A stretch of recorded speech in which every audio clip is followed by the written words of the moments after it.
kendo dhi mbele kod ngimane e yo makare.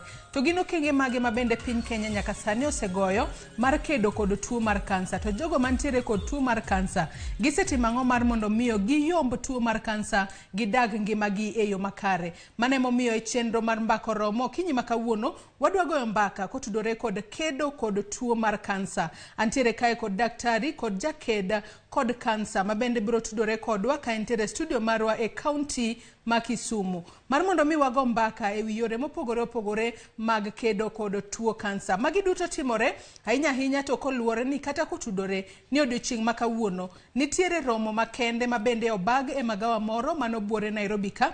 Mano romo mabende okelo kanyakla jokanyo mopogore opogore obede sekta mar thieth, jokanyo mawuok e counties mopogore opogore mar sumo paro e wi okenge makare mag kedo kod tuo mar kansa manyaka sani en tuo mar adek mathoro nego ji e pacho kae. Romo makamano chakore ayanga odiochieng' makawuono kendo biro dhi mbele nyaka tarik 4 dwe mar 2 higani.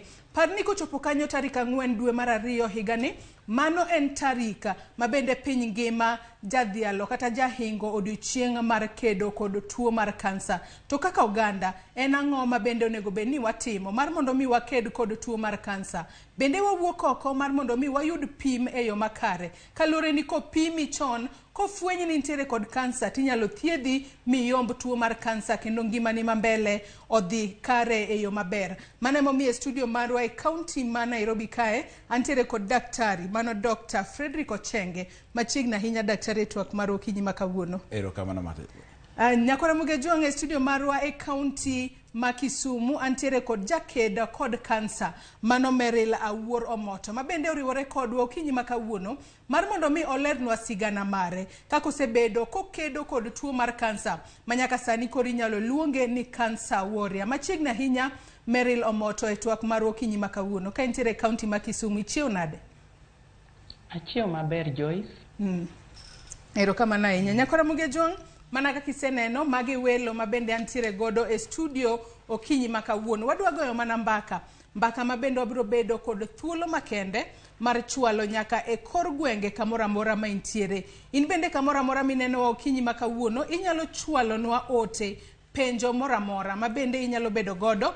Ichwalonwa kokale namba mar 26600. Facebook kacha ibiro yudo wa live Ramogi TV, Twitter @Ramogi TV. Kan bende inyalo tudri koda e Facebook page mara iyuda Joyce Oduor, Twitter handle @JoyceOduor_. Kawachaka yanga atwak maro okinyi makawuono kapok wadhir Meril mar mondo mi opimnwa sigana mare kako osebedo kokedo kod tuo mar kansa bende boleronwa ni nentiere kod tuo mar kansa mane.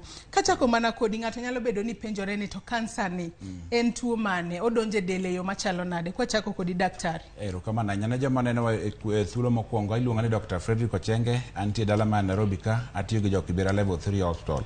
Koro tuo mar kansa en tuo ma ok en tuo mawendo, en tuo ma ji osebedo godo for a long time. Ten tuo ma wende ji ong'e samoro watni moro osebedo kode, samoro kata osiepni moro osebedo kode. Koro kansa obiro ka sama cells mane del ochako behave marach e del, yani gichako multiply mang'eny. Kaluwore onego bed nitie kaka cells multiply e del. Koro magi koro gin rogue, gibiro ma wild, koro gichako multiply mang'eny, yani ginyuolore mang'eny. Moko winjore kamano mane gima kelo kansa e del. Kabiro korka kori Meril Omoto, in ka itudori kodwa okinyi makawuono ibire studio kaka jalno mabende en jakeda kod kansa. Inyalo mana nyiso wasigana mari ni in kaka Meril no yudi kod tuo mar kansa mane misebedo kikedo godo nyaka sani? Meril. Erokamano Joyce. An kaka usewinjo nyinga iluonga ni Meril Omoto. Anya game atedo Gunja Goto Simbo. To an japuonj e dala mar Kisumu kama antiere ni. Tuo mar kansa nok fweny kuoma kochopo higa mar 2016. No fweny tuo ni to en kansa manomako nyimbich madongo ma kizungu wacho ni colon, cancer of the colon. Koro tuo ni kaka ne awinjo denda na abedo ga kade iya osiko moko kadhi e cho to oko maduong' okuogi seche te na awinjo ka okawinj ka awinjo mayot gi denda. Koro nomiyo adhi aneno dakteche mang'eny, to gima ne dakteche ng'isaga seche te mane gipima, ne ging'isa ni an gi ulcers. Koro nothiedh ulcers no kuom ndalo mang'eny, to ok ne ayudo lokruok. Koro chieng' moro kana dhi osiptal machielo maduong' Kisumu ka, iluongo ni Aga Khan, koro eka daktari ofwenyo ni an gi tabu e iya. Aeto notimna CT scan, aeto timna gima iluongo gi dho ngere ni colonoscopy, manogolo ni ranyisi nong'iso ni daktari nong'isowa ni en nyiriri 99 adieri ni an kod tuo mar kansa. Koro mago duto an ok nang'eyo nyaka chieng' mane otera e operation e dala maduong' mar Nairobi, Aga Khan University Hospital, mogol nyiriri modhi opim. Kana kosetimna bero, koro kana aduogo dala ma Kisumu Hospital bang' jumbe 2, to yudi ni an gi tuo mar kansa. To kinde mane kamane kaka nang'eyo ni an gi tuo mar kansa. To kinde mane magi duto timore, ang'eyo ni thothne ka ng'ato ponono in kaka iwacho ni mokuongo daktari ne wayo ni intiere kod tuo no mar ulcer. Kaito bang'e kisemanyo thieth kama chielo koka oyangni ni intiere kod tuo mar kansa. Ere kaka nikao wach makamano kalure ni gino en kata wach mar kansa ponono kata ka familia moro winjo ni ng'ane oyud kod tuo mar kansa, ten gino mathoro kelo buok ahinya ne familia kata ne ini wuona kaka jatuo. Into nikawe e yo machalo nade, Meryl? Erokamano Joyce, ok ne yot mondo akaw tuo no nikech kalure gi gima nosetimore mbele kanyo. Higa 2 motelo babana ne otho gi tuo mar kansa. To kane wadhi e osiptal kwatero babawa, to kane opime moyude ne en gi kansa, daktari mane ni timonwa hocho nopimonwa ni kansa ok en gima thiedhore. Kansa en gima nyaka neg ng'ato, iwacho ni death sentence. Koro kaka nong'isowa, ka an gi jaoda Mr. Moto gi mamana kod mamana machielo, bang'e no adieri babawa ne wachne achiel kuom mamawa nopimo ne manochopo e ite kendo ne otere manotho. Koro wan kaka nyuola kaka kendo ne bang' higni 2 ka bende ochako yuda gi tuo mar kansa, to ne wan gi buok maduong' kabisa. Nikech kaka nong'iswa ni kansa nego ji, to babawa be nosenego mbele kanyo. Koro an be kaka Meryl, kaachiel kod jooda duto gi jodalawa gi family te, ne wabuok kendo ne wabuok maduong'. To moloyo to jaoda mane ywak seche te, kodok e ot gotieno opimo ni nyathina maduong' noyudo ka kotieko klas 12. Koro baba ne ywak to nyathi ema ne hoye. Nyathina machielo to ne ni e skul. En to koro kendo oduogo kane asechako dhi e thieth ka dhi lime e skul, to neno ka denda opogore. Koka nochich to nochande kabisa, ma be no interfere kod tije mar skul. Erokamano ahinya Meryl kuom wachonwa sigandi e yo makare. Bende ntiere e studio kae kod Dr. Fredrick Ochenge. Iwinjo makare kaka Mary loselero kanyo yo maber kaka nofwenye kentiere kod kansa gi gino mabende daktari nonyisogi. Daktari nong'ise ni kansa ok en gino mithiedho, ni en death sentence.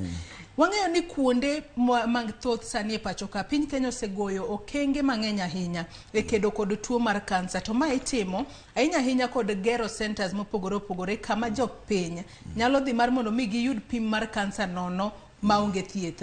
Ang'o miyo jopiny mathoth nyaka sani ok wuog oko mar mondo mi ponono oyud pim mapiyo kata oyud pim mar kansa ponono ko yudi godo to ketie thieth mapiyo kapok olandore ahinya e dendi? Koro mokwongo kaka timo mosne nyamera no, koro mokwongo nikech en stigma ema chando ga ji ahinya mamiyo ka thoth ji luoro ga dhi hospital nikech ji onge ga ni ji kaka winjo nyamera no wacho no, thoth ji onge believe ga ni ka koyudi cancer ko it's a death sentence, which is not true. Mano ka en adiera makende nikech cancer wanyalo manage luwore kaka nitie step mekitimo tinyalo manage midag e gini mang'eny.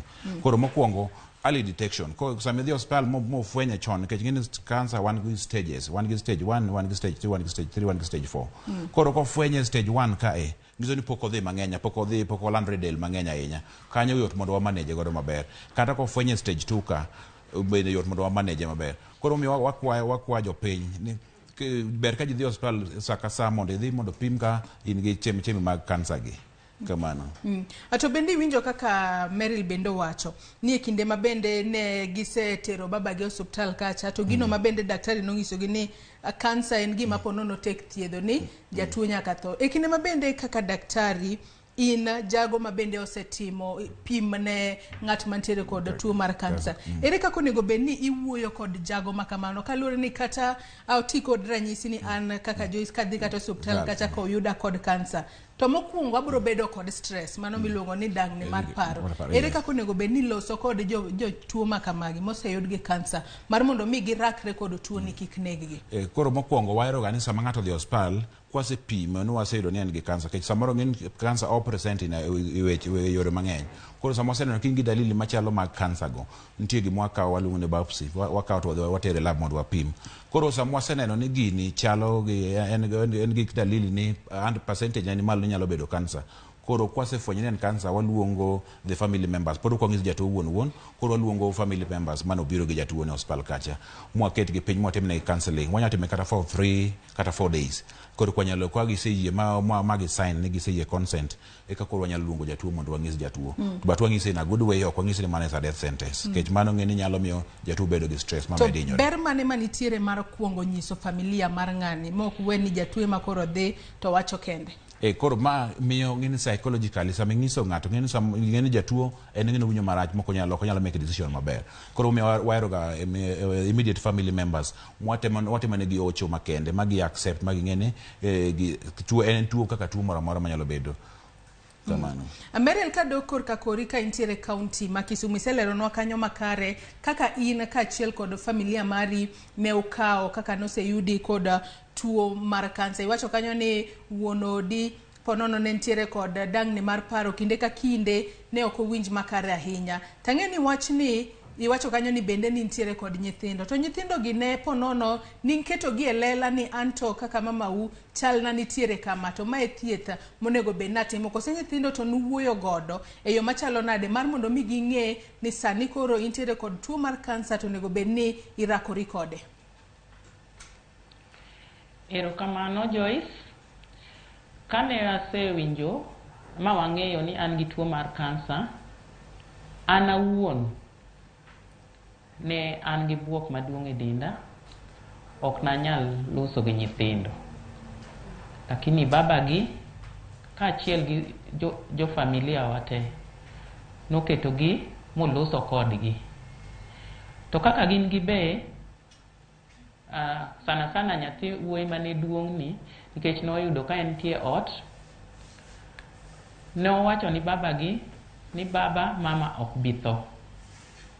Mama Nyasaye dhi konyo, mama kansa ok bi nego mama. Koro be kalure gi lemo manuwuok koni gi koni, jo kanisa, anyuola, ne ji hoyo nyithinda, hoyo jaoda, an be gi hoya. Koro ok ne bedonwa matek ahinya nikech ne kaka ne adhi osiptal maduong' diere go ne nitie daktari mane ni osiptandno niluongo ni Dr. Joan Ken. Koro no okuongo nyisa ni an awuon ema nyaka bed motegno ni familina. To bang'e no be nera jaoda moro miluongo ni Professor George Odhiambo noyudo ko bende nosekalo e tuo mar kansa. Koro nobet koda mohoya, to kendo kana bet manene nong'isa ni ne en gi kansa. Koro nomiya jing'o mabedo kang'eyo ni kara kansa kawe ni an kode ma yie nan kode, ta yie nadhi nyagora gi thieth kaka dhi biro, na nyagora gi thieth ka ang'iyo kaka nera jaoda no nene nyagore gi chieth mosechango makoro ne ongima. To kata kapok wachopo e thieth kanyo, wawinja ne ir daktari ma bende wantiere gode studio kanno ka joma thoth penja wang'eyo ni nitiere kansa mopogore opogore pacho kae. To mago mathoro mako ji en mano kotudore mano kansa mar thuno, wantiere kod kansa mamako dhod nyodo, wantiere kod kansa mamako duong' mar joma chuo, wantiere kanyo kod kansa mar duol bende kata mar remo ma bende thoro mako joma thoth ahinya e pacho kae. Joma nyalo ka maluwo chenro makama bende nyiswa uru ranyisi ni gin ranyisi kaka mage ma ng'ato ponono nyalo chich godo mapiyo piyo manyalo miyo odhi kuonde ma sirikal oseketo sani mar mondo mi opime kaponono entiere kod kansa kata oyo. Koro mokwongo ng'eni kansa luwore gi site mobede kech sama kobede thuno koro mano luongo ni breast cancer. Koro with the breast cancer dalili no pogore, winjo ka samoro kata ka mama odhi luokore kata ka omulo to biro ka nitie gimoro motegno e thuno kanyo machalo kidi. Koro kiwinjo ka nitie mass moro mobeto tegno kanyo to nego dhi hospital mondo ng'ia ni to dobed ni en kansa. Then kapo nitie gimoro mokuot e dendi kata ka koro ka joma chuo korka prostate, mano prostate cancer. Kapo nitie gimoro mokuot e tong' mar nyodo mar joma chuo, ka nitie gimoro mokuot kanyo kata kiwinjo rem kata kiwinjo ka ok en very unusual, onego bene dhi hospital mondo pimane godo. Then onyalo bedo kamoro amora kaka inya wachono, kech ka neno kata dendi kamoro nitie mokuot mok en ga kawaida niga, onego bene dhi hospital machiegni mondo ng'inte dobed ni en kansa koso dobed ni en mana tumor koso dobed ni en gimoro machielo. Koro thieth kineno dalili gi to onego bene dhi hospital machiegni mondo ka pogni ni en kansa koso en mana tuo machielo. To pim gi duto mag kansa obed moro amora ithoro tim gi nono koseponono nitiere moko ma kidhi kata e od thieth kacha tinyalo kwayi gimoro. Mostly yudo ka sani sirikal otemo keto gima gin most of this hospital kata referral hospital gi kata sub district hospital gi thieth pim gi nono. Then NGOs bende ng'eny non government non profit making organizations gi ng'eny gi gitimo ga nono. Then church based organization gi gitimo ga gi nono. Then kaka Ramogi bende kaka last year watimo screening Kisumo kucho. Koro nitie organizations mang'eny matimo gi nono. Ema ni koro ji moluor ga dhi mondo pim gi. Kamano. Kaluoro babendi se wacho kanyo ni ponono en kaluore kod stigma ma ji osebedo godo. Kamano. To ka ng'ato dwa dhi mar mondo mi otimne screening, ng'ato nyalo bedo ni ponono nitiere chenro makare monego bed naluwo kose kata katiyo kod ranyisi kata kadhi e od thieth maduong' ma Nairobi ka mano Kenyatta National adhi kacha ta chimo achako gi kanye mar mondo mi opima kose nyaka ibed kod ranyisi koka idhi mar mondo mi opimi. Inyalo dhi hospital kanyo kech en just medical check up minya dhi hospital kacha ting'iso daktari ni kawuono abiro adani mondo pima ne kansa kata maybe cervical cancer ne joma mine kata maybe breast cancer ne joma mine kata prostate. Idhi kacha ting'iso ni adani kawuono mondo pima gigi. Kamano. Merel kalure no odiochieng' ma kawuono bende watwako tudore kod kedo kod tuo mar kansa. In kaka jakedo kod kansa ma bende iwacho kanyo ni noyangi ni nitiere kod tuo mar kansa chakre higa mar 2016. Nyaka sani bende kane wachako inyisowa ni in japuonj. E kinde ma bende ne iseyudi kod tuo mar kansa, chenro mari mar thieth osebedo machalo nade mar mondo mi chopo kuma intiere nyaka sani? Erokamano Joyce, chenro mara mar thieth nyaka ne fwenya gi tuo ni osebedo maber kendo marach. To aduoko ni Nyasaye erokamano mosemiya chopo kama ntiere ni. Mokwongo kaka ne an japuonj oyuda gi kansa, to koro ing'eyo ni nyithindo mapuonjo ka be onego bed napuonjo denda be ok ber.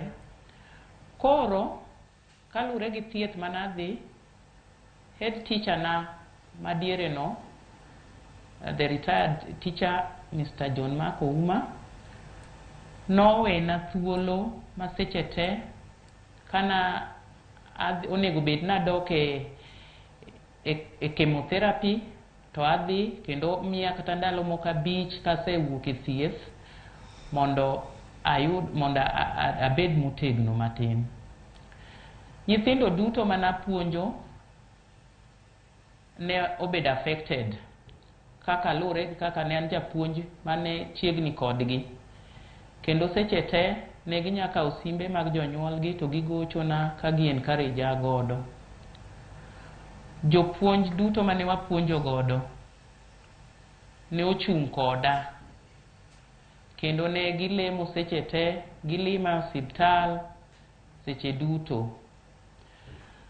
Jaoda be ne en japuonj, diere no nopuonjo e school Kisumu Girls, kotel ne gi jatelo mane Mrs. Akunja, giduto ne gichung' kodwa, kendo japuonj ne nyaweyo jaoda seche duto to chung' koda, biro ira osiptal, bet koda e ot, kech kalure kata gi chiemo mane onego bed nachamo, seche moko ene mane onya neno gima chamo. Koro ok ne en gima yot, nikech diere thieth no be, thieth mar kansa koro lit moloyo kata kansa en owuon. Nikech ochapo del, omayi teko te, omi ng'ok, omi dieo, teko mar chiemo, ndhandu mar chiemo lalo te. Koro idak makata pi mineno ma ng'ato modhoni ok yot.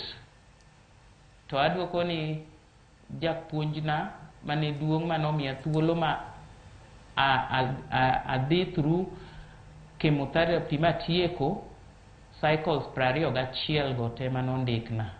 Map no omiya stress moramora nonego bed ni abede skul sama atuo.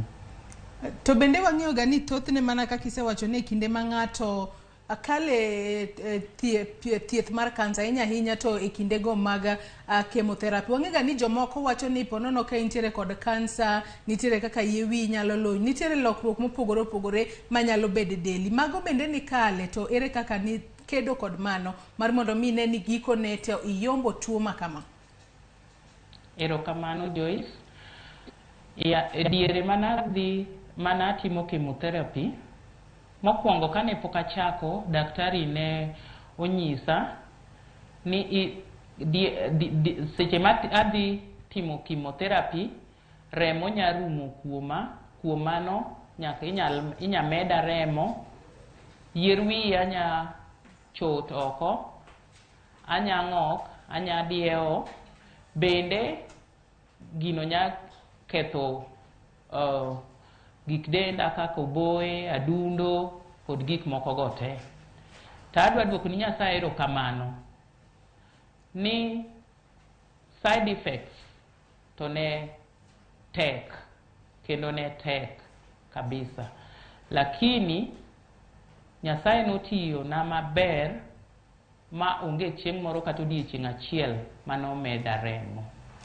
Onge chieng' moro kata odiechieng' achiel mane yier wiya olwar.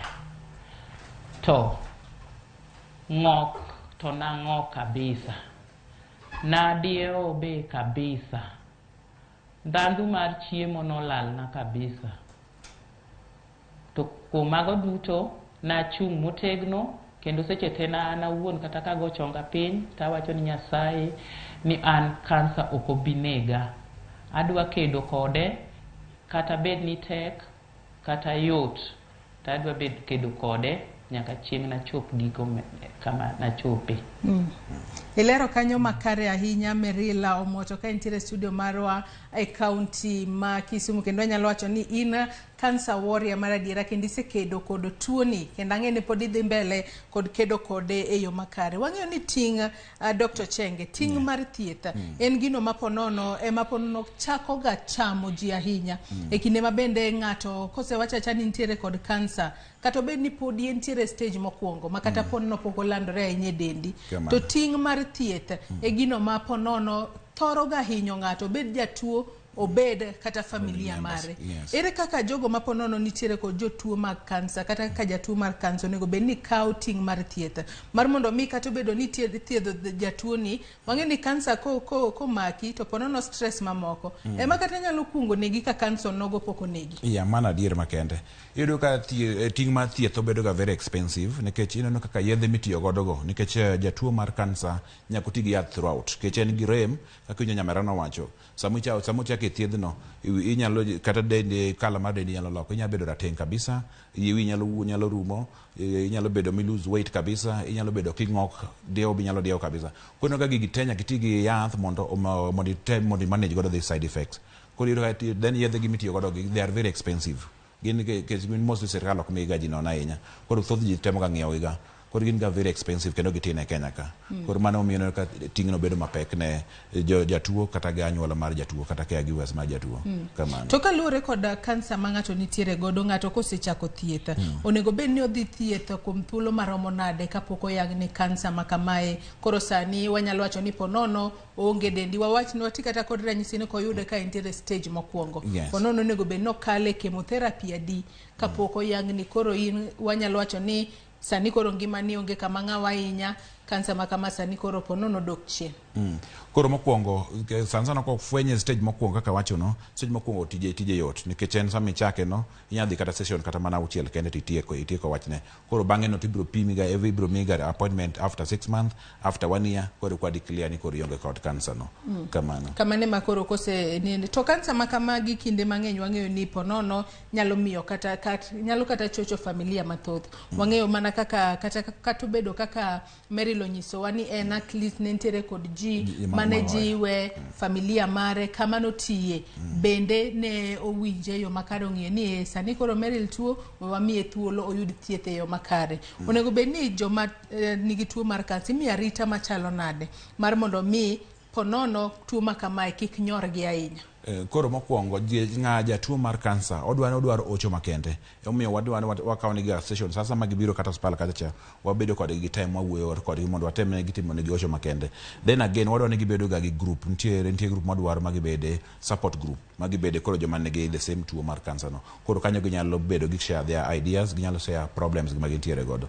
Then the family members kata caregivers mag joma nigi tuo ni gin bende wadwa ni wakelo ga machiegni masama ka gibiro wuok kod wangiso gi ka chiemo onego bed ni gitiyo godo, onego bed ni paro gi sama gitiyo gi yath, sama moro ma gineno shida moro ma kawaida to wadwa ni mondo giring kod gi hospital. Then ido ka gini obedo ga matek nikech samoro hospital mag mwathiedhe tuoche mag kansa gi samoro gin mabor kaka Kaluo kucho to ido ka samoro mondo iwuog kata mana Kaluo kucho mondo idhi nyaka Kisumu kuma inya yude od thieth mar kansa bedo matek. Koro samoro ngene then yuto mar jowa bende samoro ni piny. Koro mondo afford fare magoli dala e yojuo kucho matiri nyaka hospital samoro bedo matek matin. Koro mage yudo ka pek ma joge nyalo bedo godo ga. Mana kaka iwacho ni pek nyalo bedo ahinya koluwore kod bor mar kuonde yude thieth. Iwacho kanyo makare ni pek nyalo bedo ahinya to e nengo mar nyiewo yedhe ma bende ji onego bed ni tiyo godo kaachiel kod ponono sessions mag chemotherapy ma ponono ndik ne ng'ato. Moko kuom gi nyalo bedo ni nengo mar gi ni malo ahinya. Ere kaka ma inyalo bed ni ikedo godo ahinya to sirikal ma pacho ka mar mondo mi ponono oduok piny nengo mar thiedho kansa e pacho ka. Koro otemo kwayo the county government kech en jukumu mar county government mondo gikel thiedh go bed machiegni gi yawa Kaluo kucho. Koro kata spende machiegni madala dispensary ka onego bed wakete cancer specialist manyalo bedo kanyo manyalo handle jotuo go nikech mane omiyo mane manyalo konyo jowa mondo kiginyra ahinya.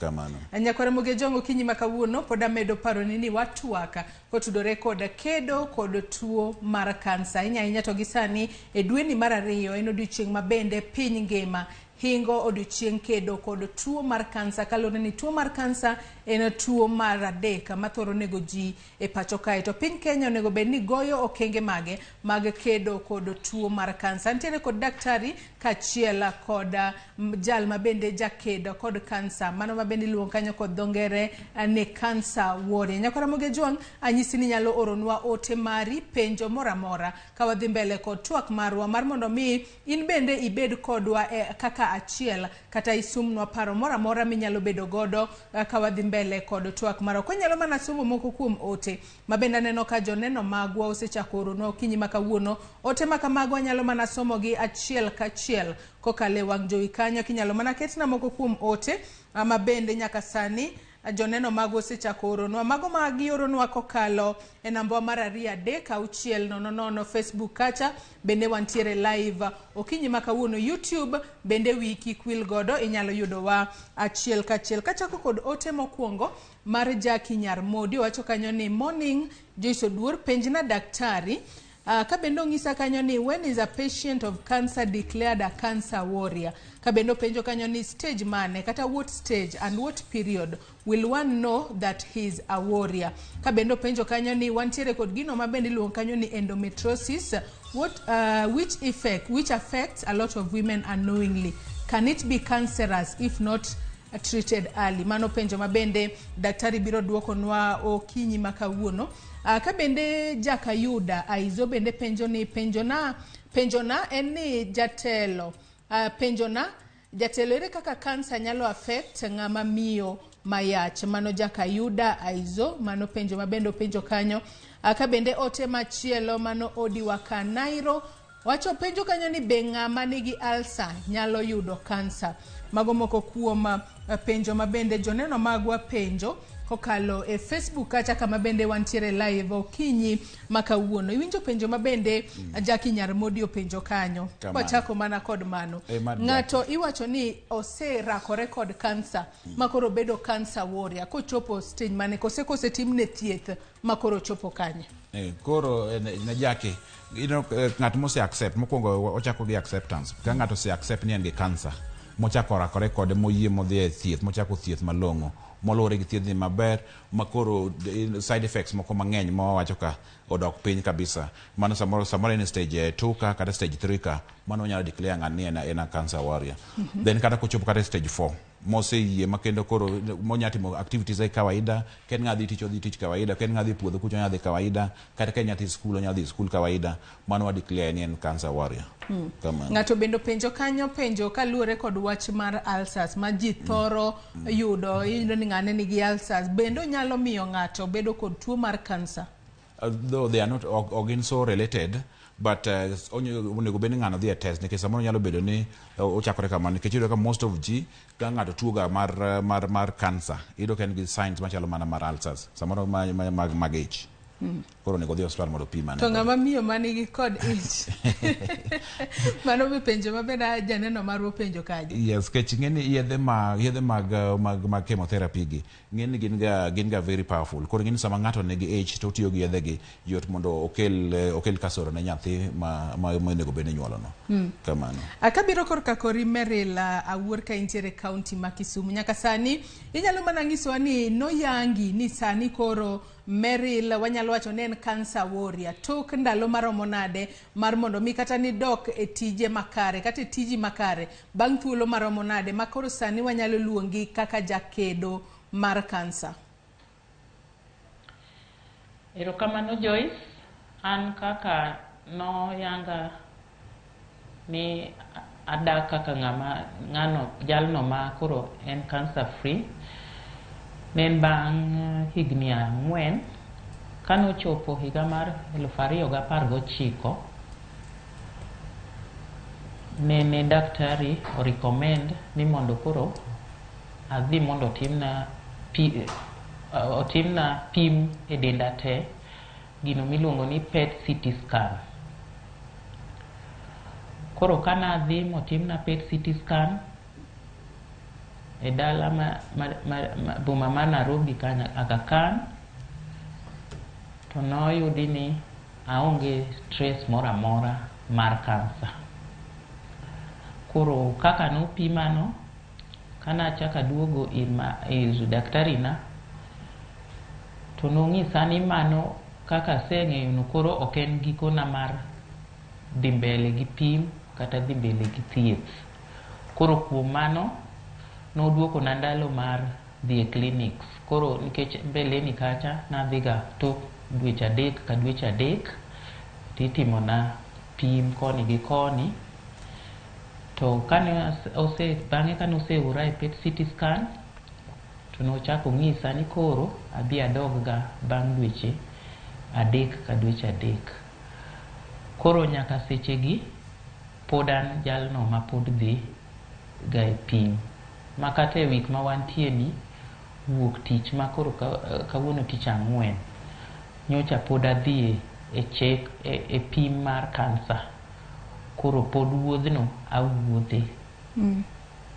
Erokamano ahinya. Kapodi mako mana parono gi kanyo Meril Omoto kaka pile chenro ni mar mbako romo wabedo kod thuolo mar tudruok kod jofwambo magwa mayudore mantie kuonde mopogore opogore e pacho kae mar mondo mi ginyiswa ni to en ang'o matimore kama gintiere. Gi e thuolo ni adwa ni watudre achiel kachiel kod jafwambo marwa mano Judith Omondi. Ka bende Judith Omondi okinyi makawuono nitiere e romo ma bende obagi kanyo mano buore Nairobi kae. Romo ma bende en mano mokelo jokanyo mopogore opogore e sectors mopogore opogore pacho ka obed mano mar thieth mar yango yore mag kedo kod tuo mar kansa pacho ka. Judith, kinyalo winja e yo makare inyalo mana ng'isa ni nyaka sani romo makamano osechakore to ang'o matimore ahinya ahinya kotudore kod kedo kod tuo mar kansa. Judith.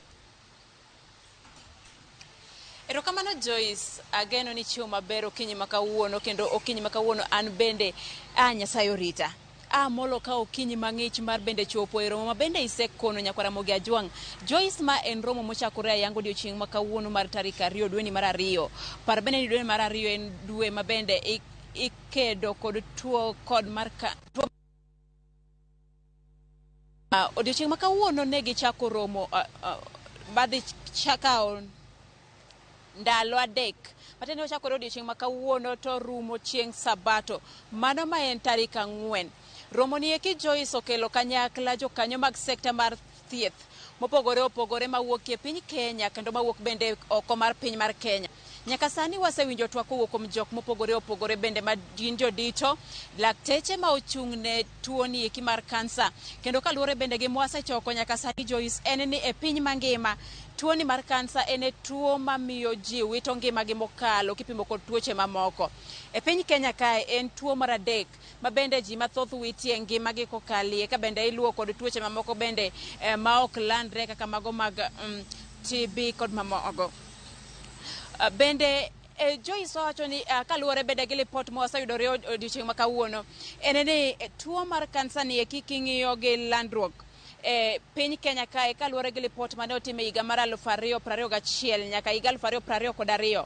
Lipot no ma bende oket ayanga odiochieng' ma kawuono en ni kansa mathoth ni ji yudo e pacho kae en mano mar thuno bende kiluwo gi mano miluongo bende ni esophagus. Akia ni esophagus anyalo kono nyakwara Ramogi ni en ang'o kacha.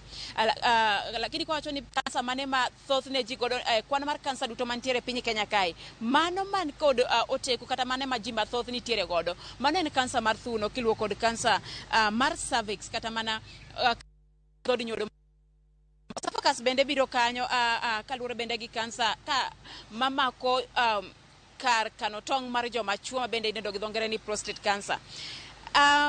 Joyce bende king'iyo koro kwa wayo ni gi lipot mwaseyudo sani en to joma chuo king'iyo kwan mar joma chuo mantiere gi kansa e pacho kae lipot yango ni en kansa mane motelo.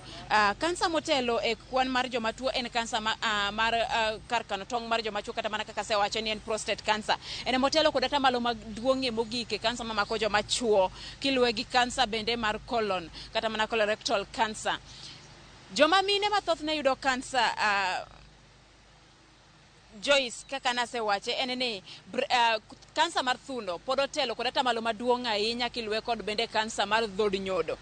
E lipodego mana kaka liko nino Joyce king'iyo to en ni thoth jok mayudo kansa e pacho kae kwa wacho ni jok mage motelo king'iyo kit chwech pod joma mine otelo gi atamalo mokadho 50 gi wiye ka joma chuo 27. Romo mokel kae Joyce machakore odiochieng' makawuono to rumo odiochieng' mar tarik 4 mar dwe ni. En mana mar neno ni to bende gilalore ewi okenge ma ginyalo duoko godo weche mag kansa ma bende mako ji e pacho kae. Ka bende kindegi ma bende gitimo romo ni Joyce imanyalo kono kwa Ramogi Jwang' ni romo ni madhi timore Safari Park Hotel mantiere bure Nairobi kae chakore kawuono to rumo kiny. Ka chieng' Sabato to koro gibiro bedo ka giwuotho e gwenge mondo mi giket kuonde mopogore opogore ma ji nyalo ipimie ka bende gin gi tuoche gi eki mag kansa. Inyalo pimgi ka gin gi kansa mar thuno, ipimo bende ka gin gi kansa mar nyodo ne joma mine, ka bende ka joma chwo biro pimo makende mondo mi giranga ni to bende gin gi nyalo ni ginyalo bedo gi kansa. Lipodni eki bende Joyce wayango ni king'iyo kind iga ma ji yude kansa tamalo 75 mar jok miyudo kod kansa iyudo ka gin jok mosegike iga mar 30 nyaka kadhi nyime. Jok manyiso ni kansa mathoth ne ipimo ka gisegike stage mogik makoro ng'ato bende nyalo yudo ni hinyore mokalo kata mana wito ngimane nikech koro onge kaka inyalo konye. Magi gin moko kuom twak ma bende jokanyo mag thieth moya e piny Kenya kendo mowuok e pinje maoko dhi lalore odiochieng' ma kawuono mondo mini ne to ere kaka gidhi tudore kod migawo mar thieth e piny Kenya kaachiel kod 10 counties mopogore opogore mondo mi gine ni chenro mag thieth mag pimo mapiyo kapod ji thindo odhi nyime kendo mi ogeng' thoe mawuok nikech kansa ma iyudo ka bende osegike okenge mokalo Joyce. Wanyalo yudo ni kansa ma yudo jok mantie kind higa 0 nyaka 25 tin mokalo ma en mana tamalo 25 matinde ni jok ma yudo kansa gin jok ma ikgi osenuang'. Koro twagni kinya Joyce akoni ni pod wan kae nyaka gimoro sa godhiambo wageno ni jatend piny Kenya William Ruto nyalo chopo kae kod jatend migawo mar somo bende Susan Nakumicha. Gin ko jodito mopogore opogore migawo mar thieth kachiel kod tend piny Kenya gidhi chopo ka mondo mi gikono to gin kaka piny owacho gin go kenge mage magiseketo mag bende neno ni tuo mar kansa odwok piny kopogore kod golo omenda tiyo kod 10 counties machiegni mondo mi gine ni to masinde mag pimo kansa, masinde mag thiedho kansa bende nitie e osiptendewa mag counties mondo mi kik wawach ni koponi ng'ato ni kata mana gi tuo wach ni Migori kocha to chuno nyaka wuok mondo bi e osiptal maduong' ma Kenyatta kae buore Nairobi. Magi gin moko kuom gik moko mwalalore to kopogore kata bende gi romo mantie Nairobi ni odiochieng' mokalo ne waneno ka romo ne nitie Migori, odiochieng' manyoro bende ne nitiere Kisii, kae bende wantiere gi director mar thieth ma county ma Kisumu. Wadhi twak kode twaneni to county ma Kisumu gin giseikore nade mondo mi giked kod tuo mar kansa Joyce. Erokamano ahinya Judith Omondi kama bende luonwa romo makamano, romo mokelo jokanyo mopogore opogore e sekta mar thieth mar neno kaka inyalo ked makare kod tuo mar kansa e pacho ka. Wabiro medo tudri kodi mar mondo mi inyiswa gigo matimore e romo makamano. Mano romo ma bende ochakore odiochieng' ma kawuono kendo biro dhi nyime nyaka chieng' tarik 4 mano dwe mar 2 higani e kinde ma bende dwe mar 2 ni en dwe ma piny ngima hingo odiochieng' kedo kod tuo mar kansa. Erokamano ahinya Judith Omondi. Nyaka Ramogi Jwang' pod wantiere twaka okinyi ma kawuono twak otudore kod kedo kod tuo mar kansa. Ntiere kod daktari Dr. Frederick Ochenge kaachiel kod Meril Omoto. Meril Omoto en jakeda kod kansa, en jatuo ma bende noyud kod tuo mar kansa to nyaka sani wanyalo wacho no kedo kod tuo no e yo makare chakre higa mar 2016 nyaka sani pod odhi mbele kod ngimane e yo makare ka bende omanyo yore mag thieth podi. Bende anyisi ni nyalo bedo kodwa e twak kitudri kodwa iornwa ote mari e namba mar 3600 Facebook kacha wantiere live yudo wa Ramogi TV, Twitter @Ramogi TV. Kan bende nyalo tudri koda e Facebook page mara ma Joyce Oduor, Twitter handle @Joyce Oduor _ Nyaka Ramogi Jwang' kapok wadhi mbele kod twak marwa yena mar mondo mi akaw yueyo mana matin kaeto waduog wadhi mbele kod twak marwa. Kik idhi mabor.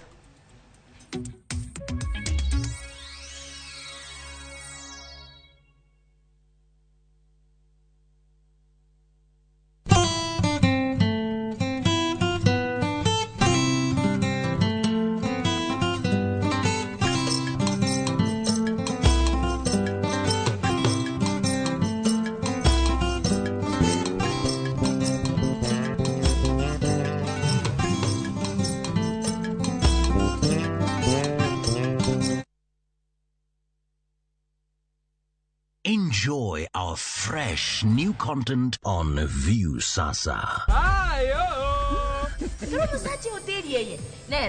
Drama, Have you told them about your marriage?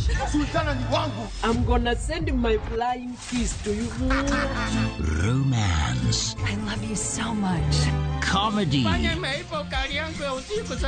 Look at this one. Unacheka na una meno mbili. Music and so much more.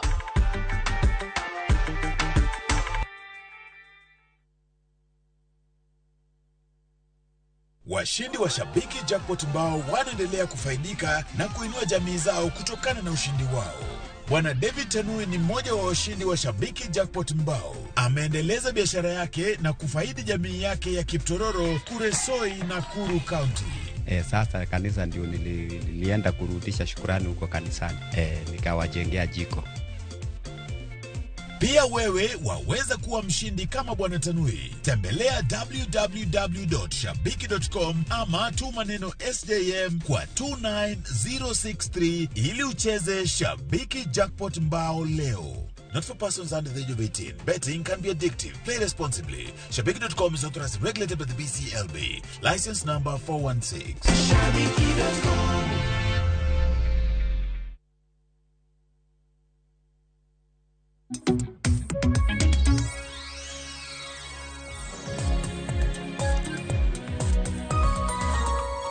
Machiegni kendo nyaka Ramogi Joan kendero kama na inyako medo bedo kodwa e TWAK marwa okinyi makawuono kama bende watwako tudore kod kedo kod tuo mar kansa. Mana kaka senyisi antiere kod daktari Dr. Frederick Ochenge kaachiel kod Meryl Omoto. Meryl Omoto en jakeda kod kansa, mano kansa warrior. Ka bende anyisi ni nyalo chwalonwa ote mari kokale namba waduto te mag tudruok. Ote mabende wabedo kod thuolo mar somo achiel kachiel kaka gimedo donjonwa okinyi makawuono. Ka somo moko kuom ote mabende aneno kumedo oronwa okinyi makawuono. Mago ote madonjonwa kokale Facebook kacha. Elisha Odhiambo Wood Asembo Nyagoko wacho ni en hawi marach ni loch nanga oketo maino margi e weche mamoko ka kansa ka ngima oganda wa okinyi kod otieno. Mano Elisha Odhiambo. Yukabeth wacho ni okelnwa signs mag cervical, breast kaachiel kod prostate cancer kanyalore. Arite matek ka antiere Homa Bay ka. Mano Yukabeth dwaro ranyisi mag kansa mopogore opogore. Judith kantiere Migori penjo ka ni antiere kod kansa mar thuno, mano stage mar 2. Inyalo timna kemo didi. Mano penjo mabende laktar montiere godo biro duoko kinyi makawuono. Napa bende wacho ni inyalo wacho ne oganda ang'o kuom wach mawachore ni ka idhi e pim mar kansa to itho piyo moloyo jal ma ok odhi e pim. En Nafa kowuok Moi Barracks mano e boma mar Eldoret. Akeni wachak kod mar Nafa mogik kantiere Eldoret no. Owacho ka ni ponono mana kaka isewacho ni ji oluoro dhi e pim. Wacho ni kise dhi e pim mar kansa to ponono manyalo miyo itho mapiyo moloyo ng'ama pok odhi e pim. Bende en adier to ka en adiera tang'o mathoro kelo ma? Ok en adier kata matis ma bende daer mar ng'ise ni ber kodhi ng'ayo wa encourage ni mondo jodhi e pim. Kech kofwenye chon kaka iwinjo survivor nware wacho kofwenyi godo chon to yot mondo wami management mondo yud konyruok ni dagi ndalo mang'eny. Kech samiwe mok idhine ng'eni tuo cha to pod endelea en ng'eno koling. Then gimo wacho ni samoro bedo matis kisedhi nikech samoro idhi kacha kod bedo acceptance ok yie ibedo deny ni ok in kode.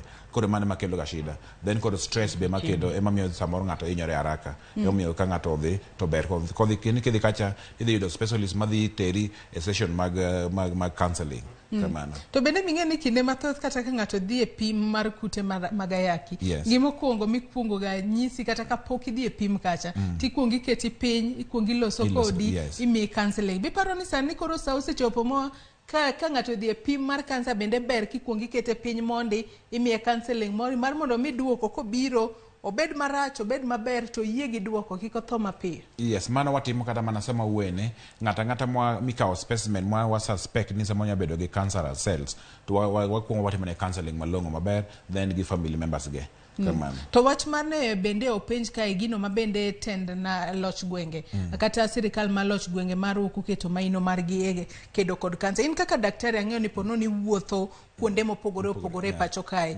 Bende sani koro nitiere kuonde mag pimo kod thiedho kansa machiegni kod jopiny mondo ponono gipogre kod wuodhe mabor nikech chon wang'eyo ni kar thiedho kod pimo kansa nen mana Kenyatta bore Nairobi ka mane miyo ji garama mathoth. Sani bende osekel gi machiegni ne jopiny to ere kaka mano biro konyo kinde mabiro mbele. Exactly, gisetemo lakini pok obedo ahinya nikech iyudo kaka Kisumu kucho wan mana gi karibu osiptende ariyo kende mani kode, then Homa Bay be nyocha ka gikete. Wayudo kaka mostly sani thoth ji ne biro ga either Nairobi kata ji dhi Eldoret Moi Teaching and Referral. Koro sani jo county government aneno ka gitemo nikech ng'eni mashinde mag pimo kansa gi then gi personnel manyalo run these machines gin ga very expensive nikech thoth ji nono inde class ma ji noko dhi osomo gi oncology ni, thoth ji nodhi mana e yore moko mag thieth. Koro ng'eni kansa en gima koro odonje Kenya ka machiegni, koro mino ka ji odonje sani koro ji chako somo nikech specialist mage ni pod gitin ahinya Kenya ka. Omiyo neno ka mashinde gi kobiro kata ng'at manyalo operate gi malong'o pod onge.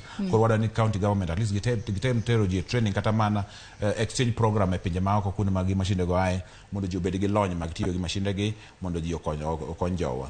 Kamano. Erokamano ahinya. Wiwa kik wil gi Mary Lomoto ka entiere county ma Kisumu ene jaked kod kansa ma bende chiwonwa sigande odiochieng' ma kawuono ka bende otemo mana bende wanyalo wacho ni hoyo jogo ma ponono nitiere kod kansa pacho ka mar mondo mi ging'e ni kansa en tuono ma inyalo ked godo e yo makare. Meryl kantiere kodi kantiere kumi kantiere county ma Kisumu kono kinyi ma kawuono inyiso wa kanyo kaka jogo mane dak godo no chung kodi motegno ahinya to e kinde go mag thieth kano se yudi ka entiere kod tuo mar kansa. To ang'eyo ni kinde mang'eny garama mar thiedho tuo mar kansa to nitiere malo ahinya ponono mane ma thoro miyo kata miyo chuny jomoko tho kalore ni wathiedhi to giko ne ponono inyalo kata wito ngimani to wasetiyo kod pesa mang'eny. In mari no bede yo machalo nada inya korka nengo mar thiedho tuo mar kansa.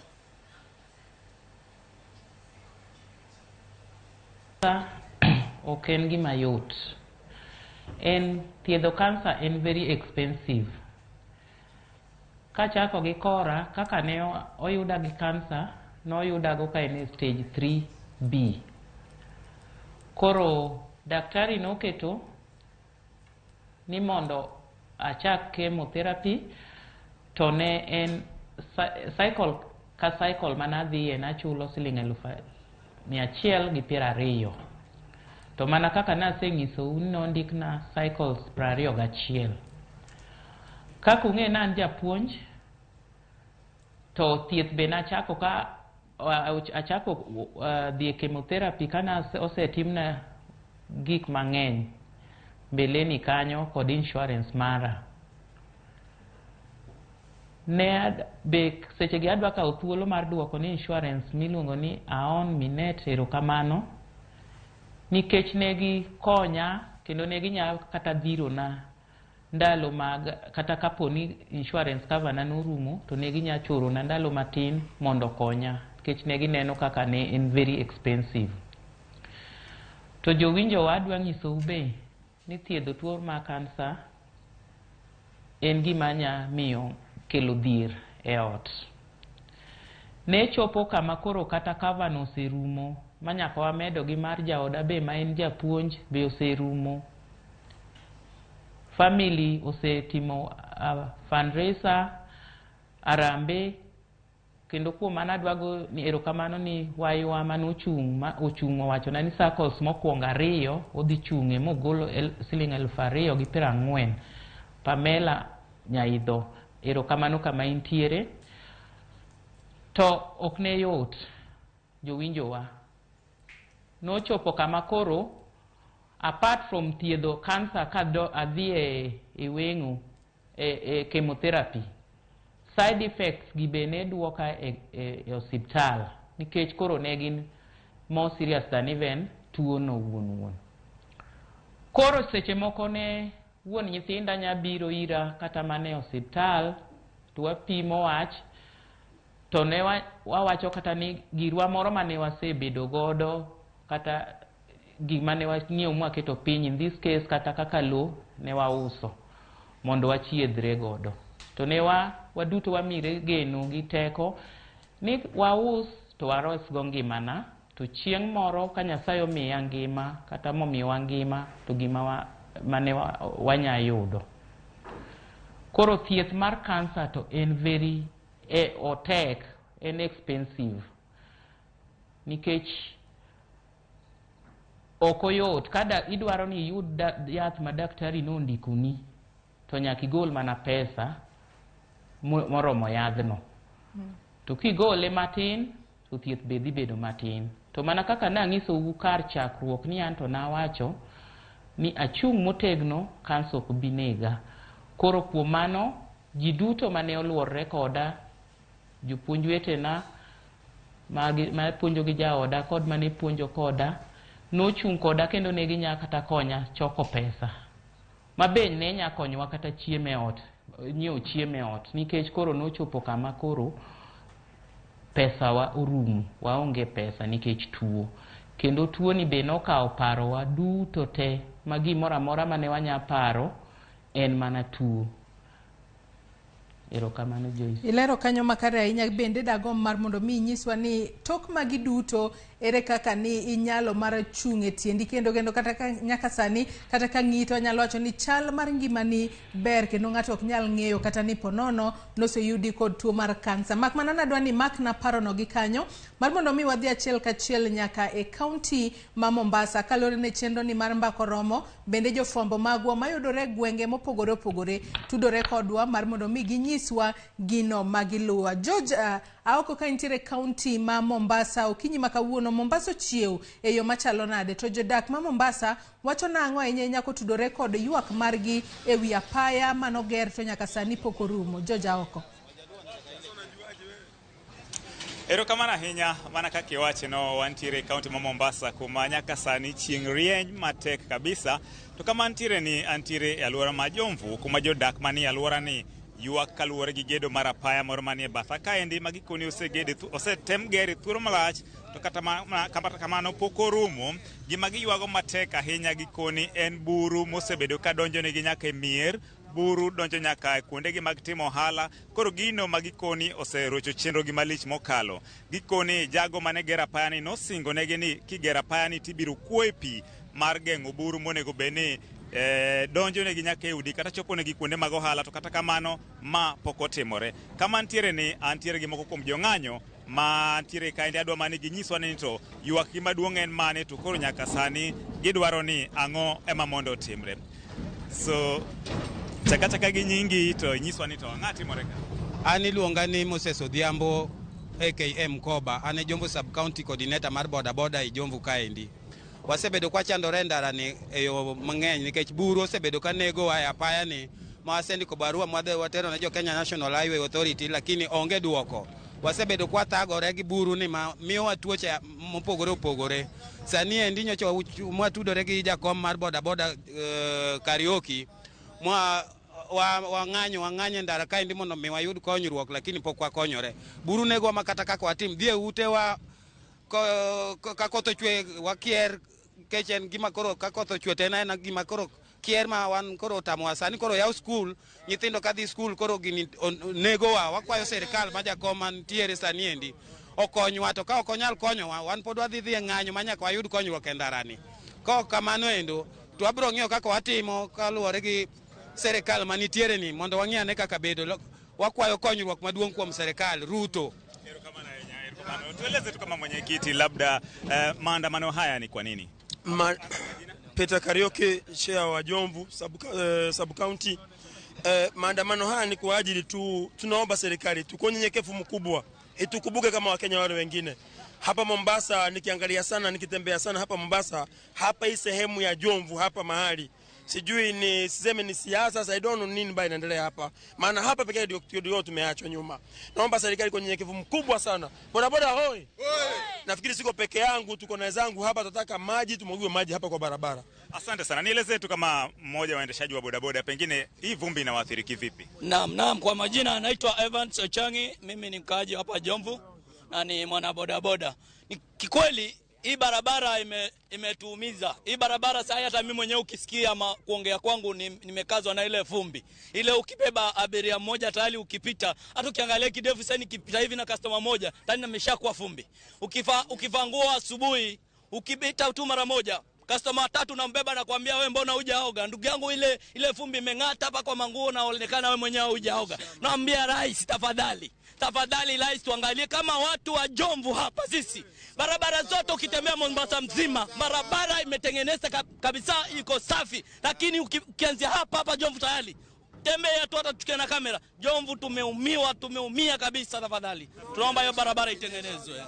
Tusikize sauti ya wafanyabiashara kina mama, labda tueleze wewe hisia zako ni zipi, changamoto ni nini? Kwa majina naitwa Eunice Mbiti. Mimi ni mkaaji wa Jomvu. Nafanya biashara hapa Jomvu. Nina miaka mingi kama miaka 6, bado nafanya biashara mahali hapa. Hapa pamekuwa ni mahali pa kuumiza watu kwa sababu ya vumbi. Nafanya biashara zangu, ukienda kuleta mali hapa kama nguo hivi, ukiangalia unaweza fikiria huyo mtu ameokota hiyo nguo baada ya masaa 3. Utaona hiyo nguo hata wewe mwenyewe huwezi tazama na ukaipenda. Tunaharibu pesa, tuko na watoto ndio hawa wale tunafanya kazi hapa. Tunaumia, mimi niko na kifua kila wakati, asima inapanda. Nifanye nini? Na hapa ndio mahali nafanyia kazi, siwezi ondoka. Mtoto anataka kula, tunataka kuishi. Tufanye nini? Rais wetu atujibu tafadhali. Na kwetu ni kuomba shirika la Kenya National Highway Authority kwamba wamalize barabara hii, na ikiwa kuna tatizo lolote basi walete maji wamwage katika barabara hii, kwa sababu vumbi inasumbua wananchi. Wengine wana magonjwa ya vifua, wamama wajawazito wamepata shida, kukinyesha watu wanaanguka na mapikipiki yao. Kwa hivyo ni kuomba National Authority waangalie swala hili kwa haraka. Tupate wa mwisho, labda nielezee, tuanza kwa jina alafu nielezee hisia. Niluonga Daniel Omondi kenda ja usleu ni mausleu ni Jomvu kona relika to wach mar ndara to kod buru ema wachopo kumwachopen. Contractor no biro ke miluongo ni China Huwi ne wabet go pinye public participation. Bwa winjre ni kano bed no loso ndara ni to kel pi e seche moloso ndara. Okwasene no mano nyaka nyo higa chakre. Okelo buru motop makwar to keto nwa to no muko lam mana onwango kan tiere. Kadi bed ni odwaro ni mondo los barabara, ang'o mi okelo buru makwar to keto nwa to kolpi. Wakwayo China Huwi maloso ndara ni mondo los ndara yo makare. Auzo leo ni kae to shida mar barabara en buru. Erokamano. Mana kakiwinjo janeno mar Ramogi TV mago mana yuak mag mokum jodak johala kachiel kod jo bodaboda kakoni gisebedo kakikale midhiere mapek ahinya kaluwore gi gedo mar apani magikone kaber to nego beni piny owacho ka okang' mar neno ni orumo mapiyo. George Aoko, Ramogi TV, Mombasa. Erokamano ahinya George Aoko kowuok e kaunti ma Mombasa. Wageno ni sirikal biro winjo ywak jodak ma Jomvu e kaunti ma Mombasa ahinya kotudore koda apaya makamano magiwacho ni nochak ger to nyaka sani pok otieka e yo makare. Nyaka Ramogi jonga kaka pile e chenro mar mbako ramo bende wamenyo ni weche duto matimore pacho kae, weche minyalo bedo kod geno ni biro neno e weche manyien mamoko mag odiochieng' ma kawuono, kaka mano mabende timore e kaunti ma Mombasa odiochieng' ma kawuono. To podi wantiere TWAK okinyi ma kawuono. TWAK kotudore kod kedo kod tuo mar kansa. Antiere kod daktari Dr. Fredrico Ochenge kachiel kod Mary Lomoto en jakeda kod kansa kata kansa warrior. In bende podi nyalo medo tudri kodwa e TWAK okinyi ma kawuono kitudri kodwa kokale namba mar 23600. Facebook kacha ibiro yudo wa live Ramogi TV, Twitter @Ramogi TV. Kan bendi nyalo tudri koda e Facebook page mara ma Joyce Oduor, Twitter handle @JoyceOduor_. Yena mar mondo mi akaw yoyo mar 2 e kawaduogi wadhi mbele kod TWAK, kik idhi mabor.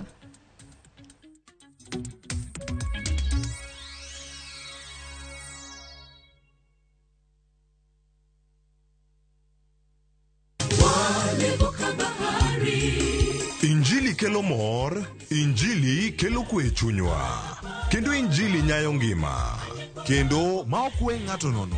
Chung kod wende mag pako Nyasaye, ngeso ka ngeso gokinyi, e Injili ngima, kama wayudo e chiemb chuny kod gweth koa kuom jotich Nyasaye mopogore opogore. Nyasaye e gimoro amora midwaro, onge gimoro kendo.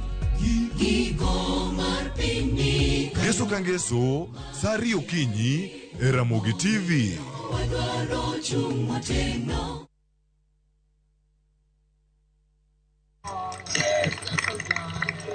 Come on, let's play for the crowd. Joy comes to your home. It's Jesus. For who is greater, the one who reclines at the table or the one who serves? Enjoy a cocktail of Bible stories only on Viusasa. Come on, ZT. This is the one place we all know. On your own, so alone. If you scream, who hears your call?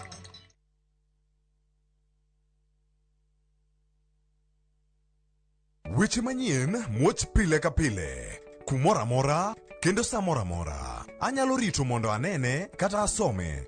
Kata anyalo bedo e kind joma kele. Gi simba mar smartphone, Citizen Digital en reporter mar jopiny. Seche mantie wach motuch, maparo ni nyalo moro oganda. Amako tipo, kendo akete mbui, kaeto arito. Oken kayiem.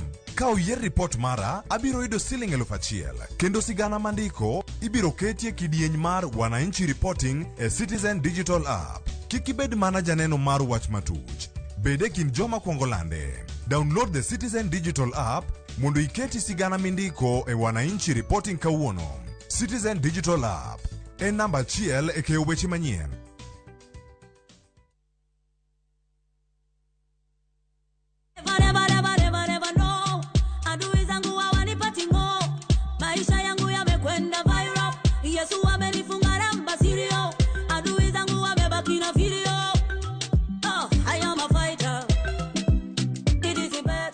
Kupata wimbo huu kama sikiza tuni yako, bonyeza *811 *380#. Kumbuka, sikiza na Citizen ndio nyumbani kwa wasanii wote.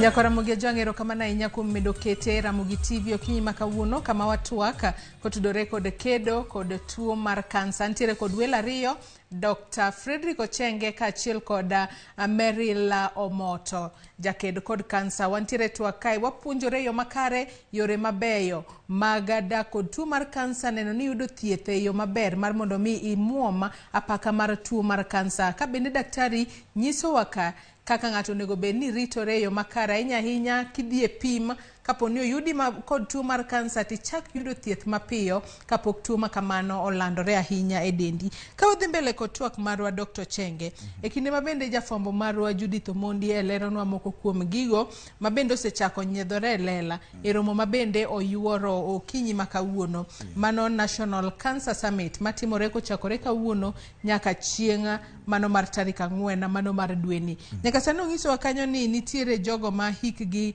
gin 30 kadhi malo kata malo 75 mar jogo ema thoro yudo tuo mar Kansa kata ithoro yud kod tuo mar Kansa. Ka bende jogo ma hikgi ne piny ok yuda ahinya kod tuo mar Kansa. Ahinya to iwacho ni joma mine ema atamalo mathoth mar gin tiere kod Kansa moloyo jogo machuo. Kwa chako kanyo kod higni. Ang'o momiyo higni makamago? Koro mokwongo ng'eni Kansa ikelo gi yore mang'eny. Koro mokwongo en lifestyle kaka ng'ato dak. Kechiudo ka joma dongo fuoto madho ndawa sasa nyalo kelo Kansa. Then joma madho kong'a mang'eny ahinya bende nyalo kelo Kansa. Then joma bende ok dag gima maber, ma samoro ng'ato is overweight, samoro ng'ato ok chiemo maber, mano be nyalo kelo Kansa. Jomoko bende samoro bedo exposed to direct sunlight mang'eny ahinya, mago be nyalo kelo Kansa.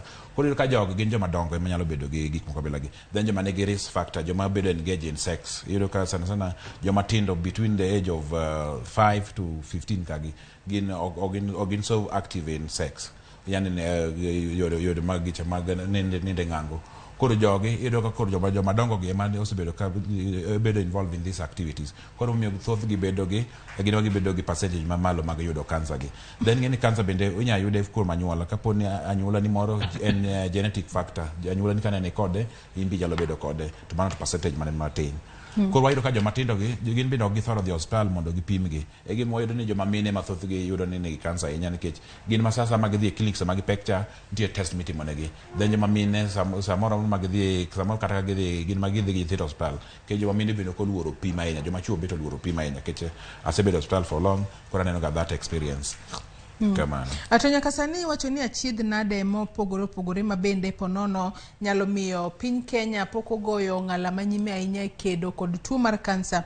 En kaluwore kod nok mar jopiny ng'eyo e yo makare yore mag geng'o kata mar geng'o tuo mar kansa kata mani wacho kanyo ni prevention and control.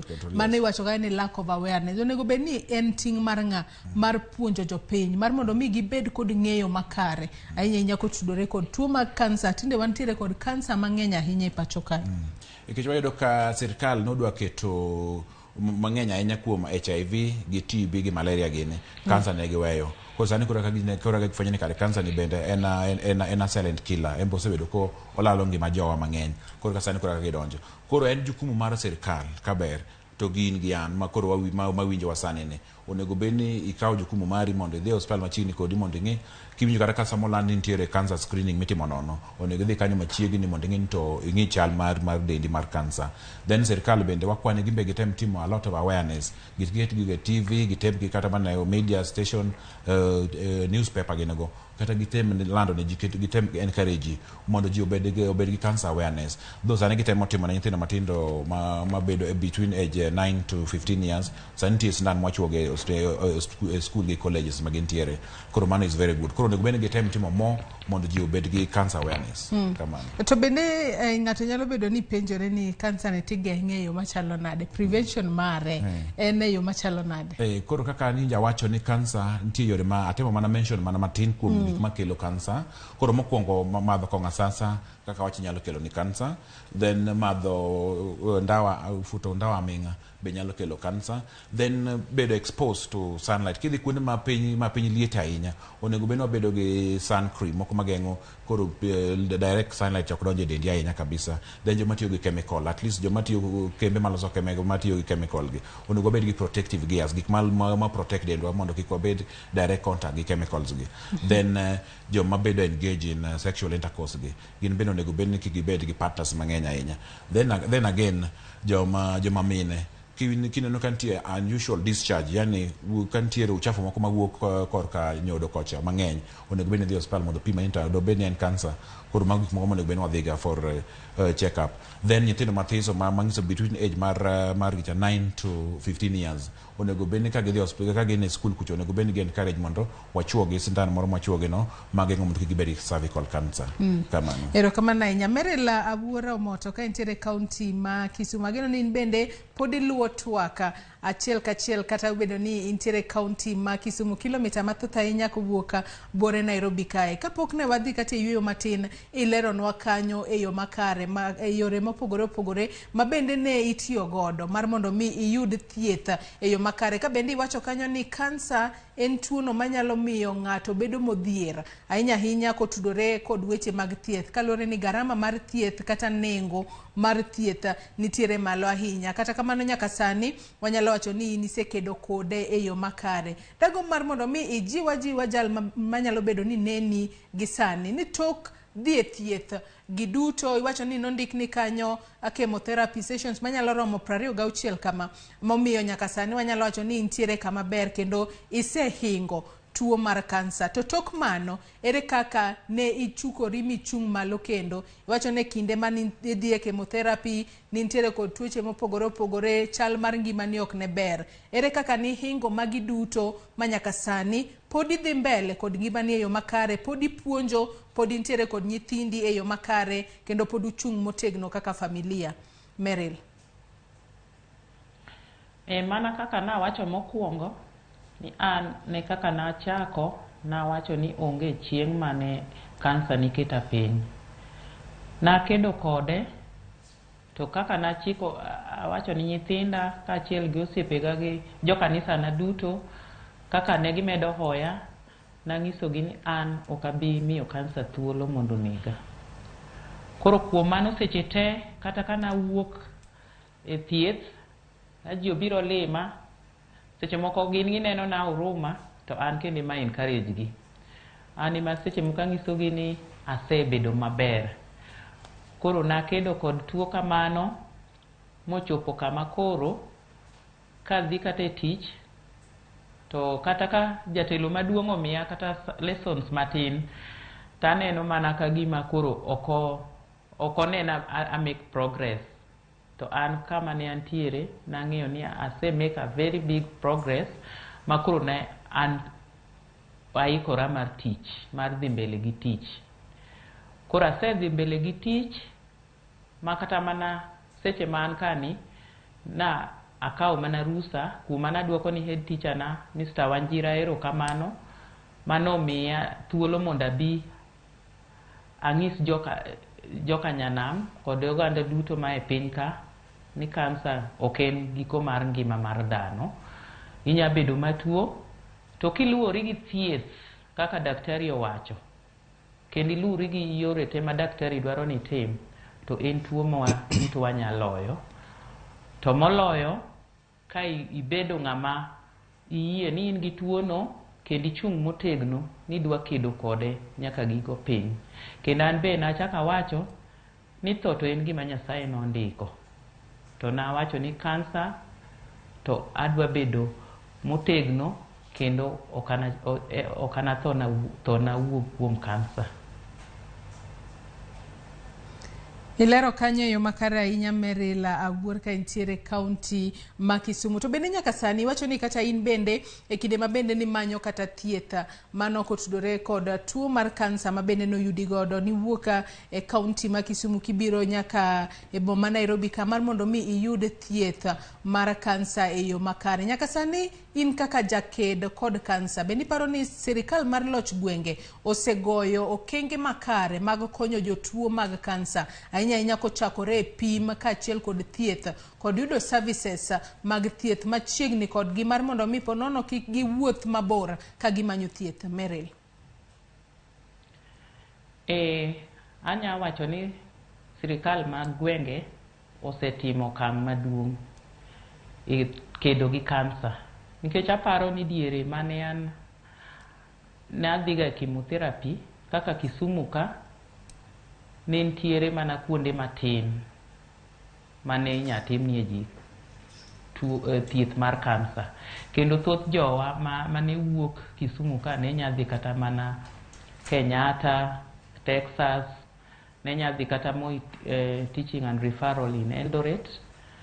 To kochopo sani kama wuoyeni nikech abe a interact pod be giluonga kata go hospital ka nitie jatuo moro adhi hoyo gi miyo gi jingo to ayudo ka ji mathoth di kuonde mopogre kata Kisumu kae nitie cancer centers ma ng'eny ma sani thoth ji ok wuoth madhi mabor. Kech kata kaka ang'isi ni okang' ma sirikal osetimo kata kaka en private sector diere mana chako kana dhi e thieth to kane ochopo pim moro ne nitie mar thuno ma idhi check thuno iluongo ni mam ne Russia kende ma nitie ga Kisumu kae aparo ni Nyanza mangima. To sani kata hospital kama na wuon ne otimna thieth mar kansa nyocha kadhi e pim machielo tayudo ka mashindno oseket kanyo kendo ok nomiya tich matek mar wuotho nadhi kamachielo. Thieth na duto natimo kamoro achiel. Mano koro wanyalo wacho ni ponono sirikal maloch gwenge nyaka sani temo matek ahinya neno ni jogo mabende nitiere kod tuo mar kansa oyudo thieth e yo makare. Pod antiere kae kod Dr. Chenge. Joneno magwa bende neno ka oro penjo kaachiel kod ote mopogore opogore. Ng'ato nyalo bedo ni penjore ng'ata kaluore kod penjo mabende aseneno ka joneno magwa mamoko penjo ka bende opacho ni ng'ano mabende oyud kod tuo mar kansa bed kansa moramora jogo mantiere machiegni kodgi onego bed ni miye arita machalo nade to en kit chiemo kaka mane monego bed no chamo mar mondo miye kinde mabende kata yudo thieth to chalne mar ngima kik bed marach ahinya. Koro mokwongo ng'ato koseyudi kansa joma ni kode machiegni wedege jaode kata menplode atiso nego beni mokwongo nego ng'is era mano mokwongo. then we'll make sure wamiyo gi diet monego bed ni gitiyo, onego bed ni gitiyo gi natural foods. Ineno kaka alode obed mang'eny, then olembe bende onego bed ni gitiyo godo mang'eny kabisa, then pi bende onego bed ni gitiyo godo, then chiemo moko onego bed ni gitiyo godo ahinya, chiemo man gi mo mang'eny onego bed ni giduoko tiyo godo piny, man gi joka sukari mang'eny bende giduoko tiyo godo piny, then ok onego bed ni gitiyo gi kong'o, kaka nawacho ni kong'o bende gin achiel kuom gik mamedogi, then kata ka poni gi jo bath ndawa, mago be onego bed ni giduoko tiyo godo piny, then stress ok onego bed gi stress, onego bed ni waketogi mabedo modich, kik gibed gi depression kata stress. Kamano. Nyakora Ramogi Jong podi wantiere twak mana kaka senyisi ni ote bende podu medo oro. Ote uoro nwako kale namba mar 3-6-000 Facebook kacha bende wantiere live okinyi makawuono iyudo wa Ramogi TV, YouTube bende iyudo wa live okinyi makawuono iyudo wa kacha Ramogi TV. Kwanyalo mana somo moko kuom ote mabende uoro nwa okinyi makawuono. Ang'isi kacha ni ote to thoth ahinya mak mana ne ok wanyal somo gi duto. Wabro mana somo moko kuom ote mabende uoro nwa okinyi makawuono. Kwanyalo mana somo ote makamago achiel kachiel kokalo e wang' jowi kanyo. Filmak Otieno wacho ni that's my datemate, I celebrate you for being a warrior, in ranyisi ne Nyasaye nigi teko. Mano Meryl wacho kanyo ni Meryl en ng'at ma wanyalo luonge ni en jal mosekedo makare ahinya. Julius Omolo wacho ni how does chemotherapy causes cancer? Mano penjo mabende openjo kanyo, daktari biro duoko nwa toka penjo mabende jomoko podi penjo. Janeno marwa apenjo ni Femiplan pills be keto ng'ato e high risk mar yudo kansa mar cervix ma ok otudore koda yorego mag komo nyuol mabende joma nyiri kata joma mine tiyo godo. Janeno machielo Meja Kwach bende nitiere chiemo monego ng'ato cham mondo kik orisk ngimane e yudo tuo mar kansa. Mago penjo mopogore opogore kata ote mopogore opogore mabende joneno magwa medo chwalonwa okinyi makawuono. Winjo penja keni wachak kod mano mar tiyo kod yore mag komo nyuol masani joma mine mathoth tiyo gode pacho ka wang'e ni nitiere yore mopogore opogore mag komo nyuol. Bende ponono mago nyalo miyo keto ngima ng'ato kama ng'aw mar gamo tuo mar kansa. Mano miriambo. Yore mag komo nyuol onge makelo kansa. Kedo gi konyowa mondo ji okom nyuol, kik wabed gi familia mang'eny. Kech wan gi yore mang'eny mag komo nyuol, wan gi sindan, wan gi mimuonya pile pile no, to wan gi moro mabe isoyo kar nyodo mar joma mine miluongo ni ICU dicha. Koro ogi richo, gin te gin kare nikech keto gi hospital ma ji mobedo approve gi serikal. Koro ogi richo. Then again chemotherapy ma bwana jawacho cha, chemotherapy en mana part of thieth mar kansa, ok okel kansa, en thieth mar kansa. Kamano. En onge tudruok moro amora gi kelo kansa e del. En mokonyo, en mogolo kansa e del.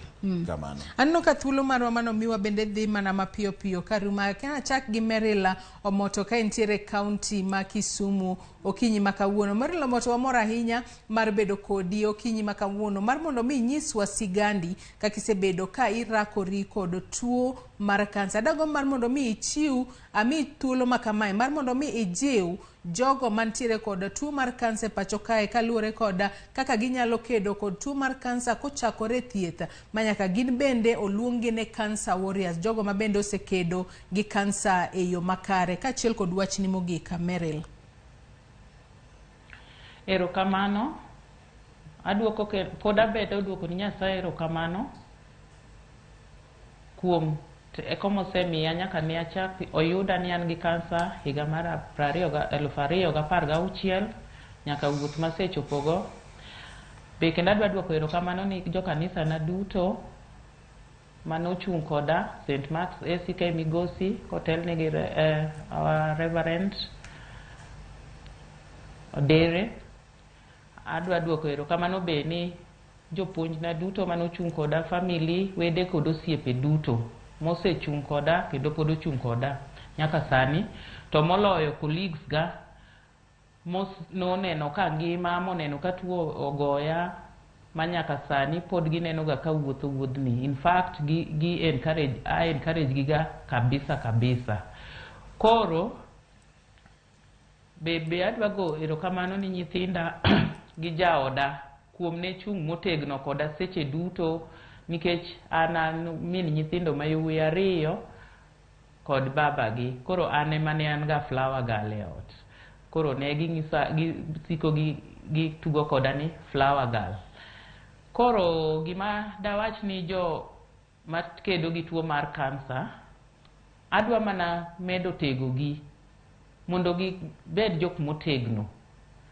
Seche duto kodhi e thieth kong'eyo ni odhi thiedho kansa kaka tuo moro amora, kaka onya bedo gi malaria, kaka onya bedo gi kata na typhoid.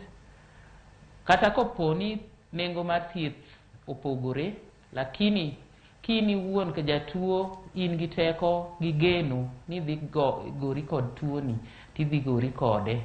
To be ana encourage ji duto, sana joma mine wetena, ni kik uluor dhi e pim mar tuo mar kansa. Seche te miwinjo kata kiwinjo kilande kanisni kata chiche ni bo bedo free cancer screening kamora amora, kik iluor, bed motegno, chomri gi pim mondo ing'e, nikech mana kaka osewachi ni kansa kofwenye chon to ithiedhe mibed mangima. To be kata kofwenye modeko to in iwuon ibedo gi geno, kendo ibedo gi yie, kendo ibedo gi chuny mar yie ni bo bedo mangima, tithiedhi mibed mangima. Koro an adwa mana miu teko, kendo anyisou ni meduru dhi mbele, to umedo lemo, timedo bedo motegno seche duto. Kilamo Nyasaye. Erokamano Joyce. Erokamano ahinya Mary Lomoto kuom chopo mar mondo mi itwa kodwa, inyiswa wuodhi kaka isebedo kiwuotho kendo nyaka sani ikedo kod tuo mar kansa e pacho kae. In jaked kod tuo mar kansa mar mondo mi imed rakri kod tuo makamano mondo Nyasaye omedi ndalo e kindegi mabende pod wamedo jiwo nyako ganda kotudore kod kedo gi kansa. Dr. Chenge, wachni mogik e twak mar okinyi makawuono inya kotudore kod kedo gi kansa. Ne johero mar Ramogi TV mbako romo. Kamoro ma mintie wakwayi ni kiwinjo nitiere kama ipime ji nono mar kansa, dhi mondo ipimi, kech kofwenye chon inyalo konyi. Ngima en mwandu. Sami ngimano inyalo dhi e tijegi ma kawaida, inyalo dhi e skul, inyalo konyo famili ni. Kansa ok en juok. Koro ng'ato kik bed ni ng'ato kata ka tuo mar kansa ni noire kata notimo gimoro marach, ema tuo manyalo mako ng'ata. Koro dhi e hospital machiegni kodi, to koseyudi ni in kode, luri gi thieth makare tibiro dak mang'eny. Koro samoro ng'at manyalo dwaro my services, ayuda Kibera level 3 hospital, an gi clinic na Bombolulu Kibera kanyo iluongo ni Until Medical Clinic. E namba mar simo samoro ng'ato dwaro consultation en 0726 065 899. 0726 065 899. Eru kamana inya. To kansa ni inyalo thiedhe morum chuth kosen gino mako yudi godo to igaya kinde ka kinde kokale kemo. Inyalo manage. Joma sedak kod higni kata mana 20 gi wiye. Nitie joma bende koro osebedo declare ni gionge kode kendo. To but kansa inyalo yude kendo, kiseyude dichiel okoni koro idaga kamano, nego bende dhi thieth idhi ge pim king'iga. Kinyalo yude chak inyalo yudo machielo kendo. Koro koni kiyude dichiel koro dhi kamano. Koro nego bende dhi hospital machiegni kacha icheki kamano.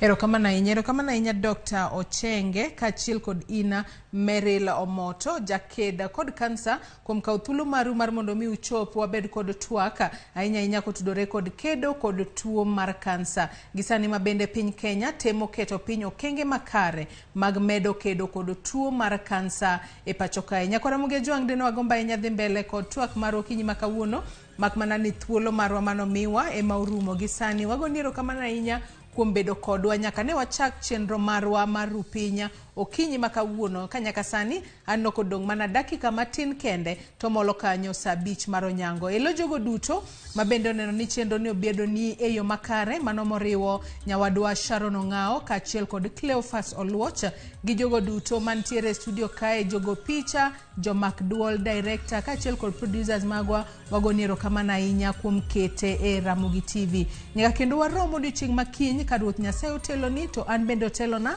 Oriti masani, nyinga Joyce Oduor.